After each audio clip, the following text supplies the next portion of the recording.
Hello and welcome to Onboards, a deep dive at what drives business success. I'm Joe Ayoub and I'm here with my co-host Raza Shaikh. Twice a month, Onboards is a place to learn about one of the most critically important aspects of any company or organization, its board of directors or advisors, with a focus on the important issues that are facing boards, company leadership, and stakeholders. Joe and I speak with a wide range of guests and talk about what makes a board successful or unsuccessful, what it means to be an effective board member, and how to make your board one of the most valuable assets of your organization. Before we introduce our guest, we want to thank the law firm of Nutter, McLennan and Fish, who are again sponsoring our Onboard Summit, this year taking place on Monday, October 20th, again in their beautiful conference center in the Boston Seaport. Nutter has been an incredible partner with us in every way. We appreciate all they've done to support this podcast. Our guest today is Lynn Clarke. Lynn has extensive experience at family board, including as an independent chair and lead director. She also is a strategic advisor and mentor to family board chairs for Vitamix and for a Coca-Cola bottler. And she has mentored next generation board members and leaders throughout her career. Her industry experience spans CPG, beverage, food service, e-commerce, digital, retail, manufacturing, supply chain, and logistics.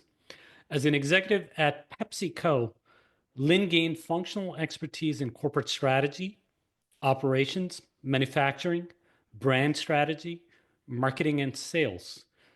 She was named the Private Company Director of the Year by National Association of Corporate Directors in 2022. Lynn also serves as one of the 3 judges for Deloitte's Best Managed Private Company program and frequently speaks and writes on effective family business governance.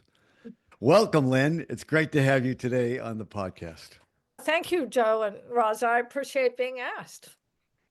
So let's start with your background because I think it's particularly pertinent here, given the deep and broad extent of the work you've done as a board member. First, start, if you would, with the first board, because that's always of interest. And then let's talk about some of the other board work you've done. Well, I've been a CEO 3 times, and that's sort of what led me into board service.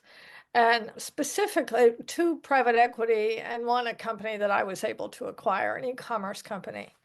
But it's always good to talk about my first, what I call a real board, because it's actually led me to do family business board governance to the level and the extent that I've done. As Raza said, I worked at PepsiCo for about 10 years, had 10 jobs, and one of those jobs was being a general manager for the Philadelphia area. So that meant all functions reported into me with full P&L responsibility. It's a CEO role, but within the confines of a giant corporation. So really great experience. And I competed with Abarta Coca-Cola in the northeastern part of Pennsylvania. Well, Abarta Coca-Cola was my first board. Right. Classic. Yeah. Yeah. What I didn't realize when I left PepsiCo and went to work as a CEO for a private equity owned firm, I really didn't know anything about family business. And of course, the Coke folks called me after I left PepsiCo. And I was like, family business governance. This is really interesting. It opened a whole new world for me. On the Abarta board, when I first joined, it was actually a holding company. So the company owned Coca-Cola distributors, bottlers in part of Pennsylvania, in New York State, and in Ohio. It also owned a frozen food company, oddly, a daily newspaper, and an oil and gas exploration business. So I was on the board for 13 years. And one of the things that the board helped the family shareholders, really the family executives, think about is, do you want to continue to be a holding company? Where else can we take it to drive growth? At the same time, Coca-Cola Corporate was changing its strategy to become, kind of in beverage vernacular, much more like a beer distributor. So Mm. fewer bottling operations, fewer manufacturing sites, bigger territories, and a focus on getting the product from a manufacturer out into the consumer's hands. So different structure, even though they own 90% of it. So we sold off Kahigi Frozen Foods. We sold, thank goodness, the daily newspaper, and we're able to still monetize it nicely, and then exited from the oil and gas exploration business. So we became all in, and I say we because I was on the board for 13 years. So we became all in a Coca-Cola bottler and ended up buying the entire state of Pennsylvania as territory, except for Philadelphia, because the company's headquartered in Pittsburgh, and no one in Pittsburgh thinks Philly is actually part of Pennsylvania. You know that people all over the country will be listening. Yeah, I recognize that. But the reality of that, even though that's very true, it is the trade, the grocery trade primarily. It's really driven by New York and New Jersey based grocery chains, whereas Pittsburgh chains are quite different, Pittsburgh and the rest of Pennsylvania. So anyway, we acquired the rest of the state except Philly and kept the Cleveland area. And it's made a huge difference in the organization. It's become a much, much larger company at the top line, certainly at the bottom line, and in the number of employees. So to go through that as your first board experience was an absolute privilege for me to see that firsthand. Abarta was one of the first family-held businesses to really think about independent governance. So we were a majority independent directors on the board, and that a high-quality strategic plan that is really a living, breathing document, and a good family council or an ownership council. Those are the three things that take a business from Gen 1 or 2 into 3, 4, 5, 6, and beyond. One of their objectives was to make it a multi-generational, successful, consistent business. So that sounds like an amazing first experience. And it obviously led you to many more boards. My understanding is you've served on more than a dozen boards thus far. That puts you in a position to really answer a question that Raza and I talk about all the time, which is serving on a board is a job. And you know that well. And you're the kind of board member that really takes preparing for that job seriously. So, one question that we wanted to discuss with you is what advice do you give about how to prepare for a board job interview? I'm calling it job because people think of it as a role. It is actually employment. And we think, and I think you may share this, it's important to think about it that way in the way you prepare for the interview and everything you do subsequently. So, what do you do to prepare and what's your advice about how to do it? Well, let me speak to your point about it's a job. I take my commitments to the companies and the families that I work with 100% seriously, the same way that I did in running a company or working for a Fortune 50. I mean, you are committed to that organization. You're a fiduciary, for one thing. Right, right. But why would you do this unless you really wanted to help make an impact? And the only way you can make an impact is to take what you do seriously. And so, specifically for preparation, I'm going to tell a story and then I'll answer your question. Okay. Being on a board, kind of in quotes, is kind of a trendy thing to do now. There's lots of media attention on it. And I knew it was kind of over the top when I was at my dermatologist and he has a scalpel. And he's like, Lynn, so you're on a bunch of boards. Can you get me on a board? Classic, I was really. like, can we just finish the stuff with the scalpel first? Let's talk about it. I mean, he's a great dermatologist, but he doesn't really know how to run a business like other people do that. But it's so trendy. And it's the first question I ask people when they tell me without scalpels, like, I want to be on a board. How do I do that? Well, do you have a skill set is the first question. Have you been a CEO, a CFO, a COO? I'm a little biased that you need to own a P&L in order to be a good board member. And so that's the first thing that I think is important for you in your journey to say, yeah, board, no board. It's the first thing you need to think about when you've been approached about joining a board. Can I really make a contribution? I'll go back to the Abarta Coca-Cola board. I was a CEO. I joined when I was running a company. But boy, the other guys, they were all guys on the board. I was like intimidated. They were highly experienced. They were more experienced than me. They were an impressive group, very nice people. The first couple of meetings are kind of scary anyway, especially for your first board. But you need to be able to bring a level of experience to the board. So, how do you prepare? What value can you add to the board? Again, going back to the trendy thing, there are so many people who don't know why they want to be on a board, don't know what value they can bring. And so it's the very first thing I do when I have the honor of talking to someone about the board. I just joined the board of a company called Just Born Candies. You would know them because they make Peeps, the little marshmallow Peeps, and bunnies and things. Right. And I have a lot of consumer products background, and I also happen to love that brand and have had it since I was a tiny little person. And bringing that kind of perspective and passion for their business was one of the things that I made sure that I was clear about when I was interviewing for the board.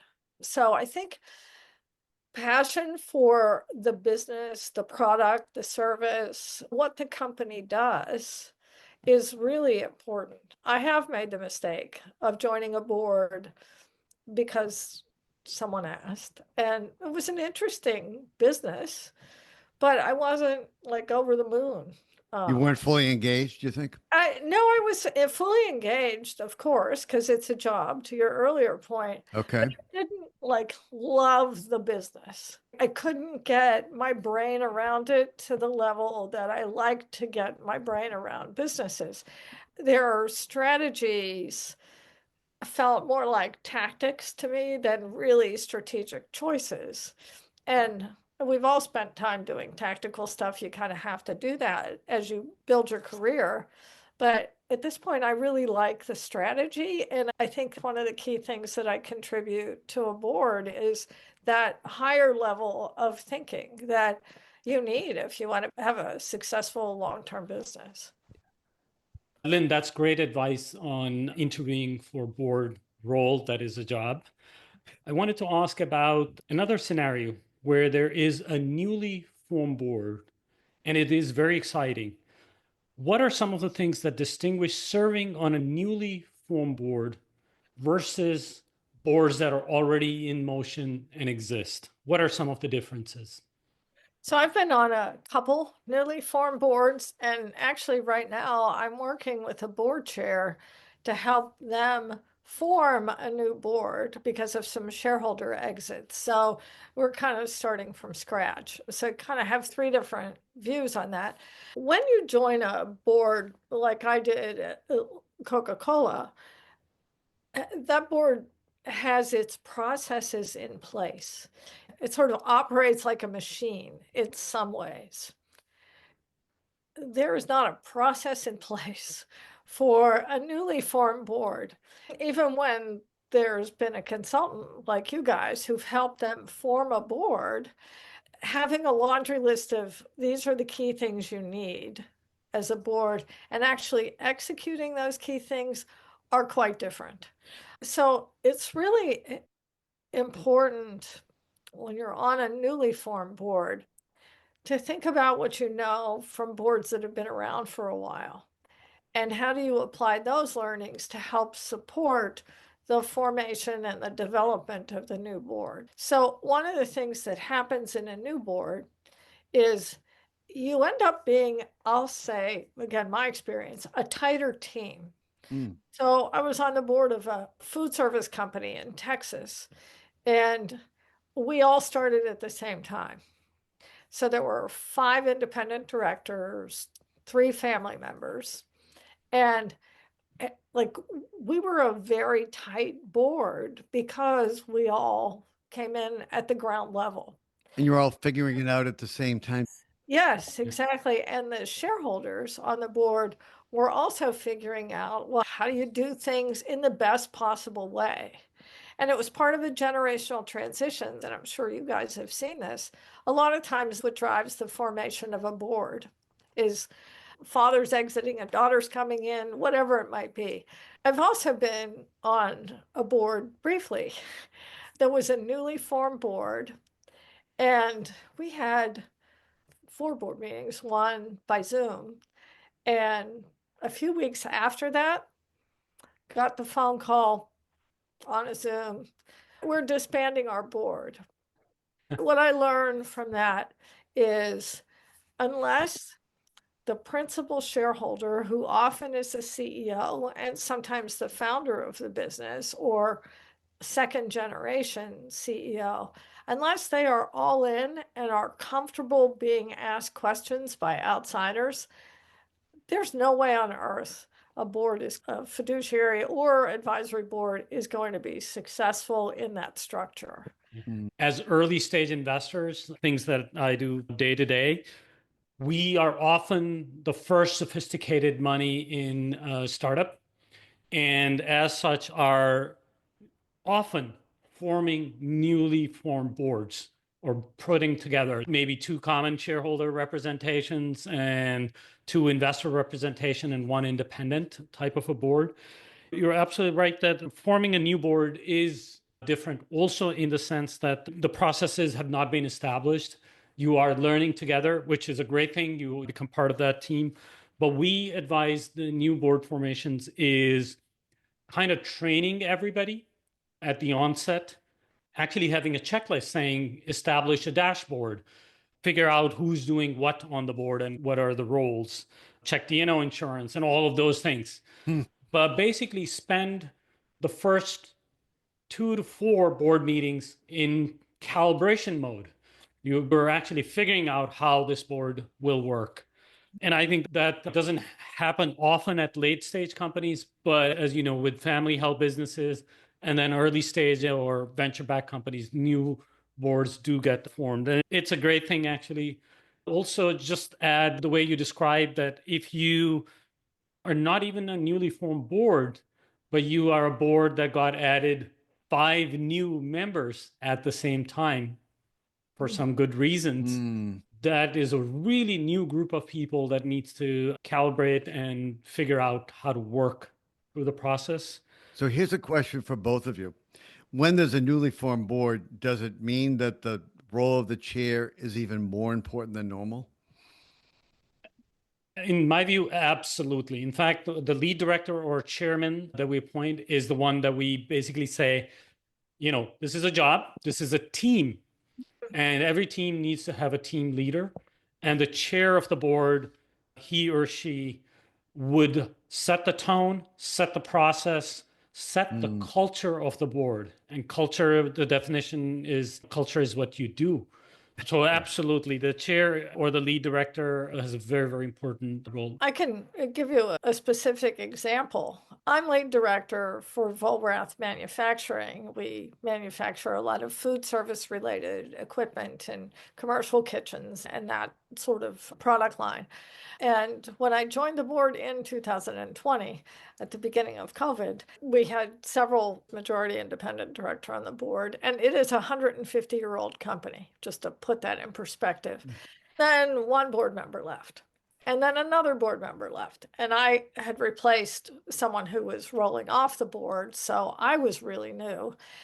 In 2021, the 3rd board director, because of some personal issues and some health stuff, said, I need to leave the board.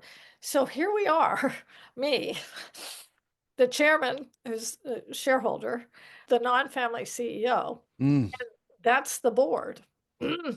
So we started replacing. And last year we put our last board member on, in addition to 2 additional family members. So we're still majority independent director. But these last 3.5-ish years have been just one transition after another. And the culture of the company is very strong, as you can imagine, for a 150-year-old company. but trying to bring a director on at a time, and the ideal thing is bring a couple people on at a time. 'Cause then they learn together and they get to be really good team members. But last year is really the first time I feel like the board is working well together because everyone's been on the board at least a year Yeah. and kind of know each other. We have very good processes. The processes have always been good and we've tightened them up. So, what a great feeling to rebuild a board and find that at the end of the process, it's really a high functioning, well performing board. I think that Yeah. that must be pretty gratifying. So, Raza, you were talking about newly formed boards for early stage companies.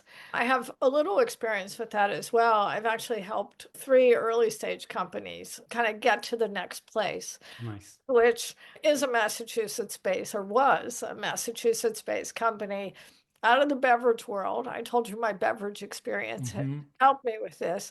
Brand is called Levia, and we rolled it out in about 6 months. And a few months later, we had an offer from a Canadian public company. So it's a cannabis-based beverage. So kind of can't trade in every state. So that was a really great experience from the standpoint of working with the founders to help them, if you will, kind of professionalize the process. I was Yeah. interim CEO for a little while, kind of organized the board, did some fundraising for them, some capital raise for them, and then kind of helped them get to the next level. But being a board member and an interim CEO is a Wow. really unique role to play because you're helping structure the company, but you're also helping structure the board. And those boards for early stage companies can make a huge difference in the success or failure of the exit. Well said, Lynn. And to me, that emphasizes the role of that. We call it chair or lead director, but basically somebody who has governance experience and is able to help shape up and set up the new board. A lot of times with early stage companies, you have founders who don't have a ton of experience. They're great fun to work with, but they need to remember what their swim lanes are. Yeah. Right. So often, as a board chair or a lead or an interim CEO, you're trying to keep those wonderfully creative people in the right swim lanes so they don't kill each other on top of everything else. Right. So, we've talked about interviewing for a board, we've talked about newly formed boards. Let's talk about maybe the most difficult aspect of boards, which is when is it time to leave and how does a board member know? And then we'll talk about what happens when board members don't know it's time to leave and how to exit them. But how do you know when it's time to leave? And have you actually left boards when you thought your time was up? I'll answer your second question first. Yes, for sure. And I wrote an article for some publication not that long ago, and you know when it's time to go. You know when it's time to go from a job, from a 48-hour, 50-hour a week job. And so you have to keep that in mind as a board member. I look for a couple signs. For me personally, am I still excited about going to the board meetings? Like going to a job. You're absolutely right on that, Joe. Am I excited about going to the dinner with the night before, because there's always a dinner the night before, with my fellow board members? Do I enjoy the conversations? Am I feeling like it's a good fit, no matter how many years you've been on the board? Do you like what you're doing? Yeah. And if you answer those 2 questions with no's, maybe you better look in the mirror. So I'm going to say this. What you're saying is true, but it requires a certain level of self awareness that many people either don't have or ignore when the time comes. My observation, I think Roz and I have talked about this, is that a small number of board members who depart a board do it because they decide it's time. It's way more common to be asked. It's not always necessarily a negative thing, but many board members, while they may experience some of what you're saying, don't have the self awareness to process it and go and say, I'm leaving the board or it's time for me to leave. So, in those instances, Let's talk about how to offboard people, because one of the things we've talked about a lot is it is the single most difficult thing, and many boards don't do it well and they avoid it. I mean, one reason that boards don't change board members is they don't want to deal with the offboarding, which is a bad reason to do it. But we all understand that it can be difficult if you haven't put the right things in play to set it up for an exit. So, talk about what you've done as a chair, what you've done as an owner to make sure that the board is refreshed, and how do you deal with the board members that need to leave? So when you have the opportunity, the best possible thing you can do to prevent problems is, okay, we've just formed this board, or we've just put all of you folks on the board. We're all new together. One of the key aspects of this is we do an annual board effectiveness evaluation of the interaction of the board, both the board dynamics and we'll call it the board operations. That's pretty easy to do, right? It doesn't get into emotional stuff. Oh, by the way, the other thing that we do is a peer evaluation. That's what gets a little sensitive. And in a privately held company business, it's, I think, easier to do peer evaluations than the SEC requirements for public company boards, because that's a whole nother level. And we're not going to talk about that today, fortunately. So I think if you set it up the right way, it makes it a lot easier to provide ongoing feedback. And you kind of have to do it in parts. You sort of have to start with the board effectiveness piece, and my opinion, my experience, then you add the peer evaluation onto it. But of course, then I know, Joe, you're going to ask me the question, well, what happens if the peer evaluation is horrible for one board member? Well, then the lead independent director and the chair, or the governance chair and the board chair, some combination of those positions, has to have the guts and the cojones as such to speak nicely with that director. And this isn't a job in this particular case. You don't give a board member a performance improvement plan and evaluate them in 3 months or 6 months, because you only see each other 4 or 5 times a year. And so I think that this is one of those answers where it depends. So it does depend on the board member in question here. Is this something that the entire board has known for a year, 2 years? Like they're not performing? They've PO'd a bunch of other people on the board and perhaps the management team. Then you have to make the timing decision. But anyone who's on a board is a mature executive, theoretically. No, no, no. But then that's a different problem with how people are selected for boards. That is true. Theoretically, should all be mature executives, experienced. And so everyone at some point or another in their career has had, we'll call it negative feedback. And that's what this is. But the issue is, like, who has the guts to do that on a board? And how do you deliver it so it doesn't feel so negative? I would say is part of it. I mean, it may be a result that the board member doesn't want or doesn't want to hear about, but I think one of the things we talked about when we spoke a couple of weeks ago, or actually several weeks ago, was you want to do it with respect, obviously, and hopefully walk away with as good a reaction as you can get. And that's not easy. No, it isn't easy. There are a couple kind of ways to do this. One is you speak to the person and say, after the next board meeting, that'll be your last board meeting, but we're going to have a celebration, all of your service at that meeting. You know, it's time for you to move on. You've been on the board X years. And so thank you for your service. And you make a big deal out of it at the board meeting or a successive board meeting. It depends on the timing of all that stuff. So that's the best way. It's almost like a retirement, and you position it that way. Everyone on the board knows why this person is going, but everyone plays nice on a team, and says thank you. That sounds like it could feel a little disingenuous when Oh, it's it happening. does. I've been on a board where we did not, a year end, we didn't renew a board member's term for next year, but we had a nice little kind of. I'll add that there is another very important scenario where people would be off-boarded, and the scenario has nothing to do with performance, and it has everything to do with the company's needs evolving and the board members' skills being no longer relevant. I think for that scenario, the party would be great. And the conversation is a heck of a lot easier in that scenario. I'll give you another scenario. We brought this gentleman onto the board, had the exact background, like everything on the board spec checked out. We were all excited.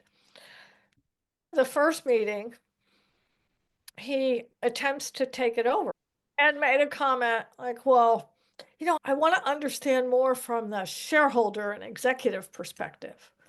Well, I'm sorry, the rest of us have been on this board for a long time. You really need to understand the independent director experience and perspective. Mm. And then we're on a call and he says something totally inappropriate. I don't remember what it was.